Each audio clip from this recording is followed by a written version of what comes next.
Hello guys, welcome to our channel. இன்றைக்கி பனம்பழத்தோட சிறப்புகளை பற்றி தான் பார்க்க போகிறோம். வாங்க எங்கள் ஆட்சி என்ன சொல்கிறாங்கன்னு பார்த்துடலாம். வருஷத்துக்கு பனம்பழம் சீசன் வந்துருக்குது. அதை நாங்கள் தோலோட அரிஞ்சு சக்கையாக்கி வேக வச்சு சாப்பிடுவோம். உடம்புக்கு ரொம்ப நல்லது. சுகருக்கு இது முக்கியமானது. இப்போ ஒரு வீட்டுக்கு 4 பேர் 2 பேர் எல்லாருக்கும் சுகராலேயே தான் உடம்பு வீணாக போகுது. மாத்திரையை சாப்பிட்டு சித்தா முறையிலையும் சரி, பனைமரத்துலேருந்து கிடைக்கிற அத்தனை பொருள்களும் சுகருக்கு ரொம்ப நல்லது. இது பனைமரத்துலேருந்து கிடைக்கிற பொருள்களில் இது ரொம்ப ரொம்ப முக்கியமானது. இதை நாங்கள் அரிஞ்சிட்டு இந்த கொட்டையை கொண்டு போய் மண்ணில் பதிச்சு பனங்கிழங்கு உற்பத்தி செய்வோம்.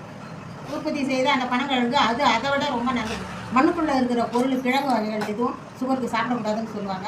ஆனால் அப்படிலாம் கிடையாது. இந்த பனங்கிழங்கு விதிவிலக்கு. பனங்கிழங்கு சாப்பிட்டா ரொம்ப நல்லது.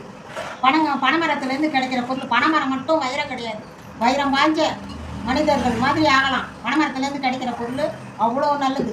இதுலேருந்து நொங்கு சின்னதாக இருக்கும்போது நொங்கா நம்ம கோடை காலத்தில் வெப்பத்தை கழிக்கிறதுக்கு பயன்படுத்துகிறோம். பலா இது ரெண்டும் எப்படி முக்கணிகளில் சிறந்ததாக வருஷத்துக்கு ஒரு பொருளாக சாப்பிட்றோமோ, அதுவும் அது போலவே இதையும் நம்ம சாப்பிட்டா ரொம்ப நல்லது. சாப்பிட்டு பயன்பெறுங்க.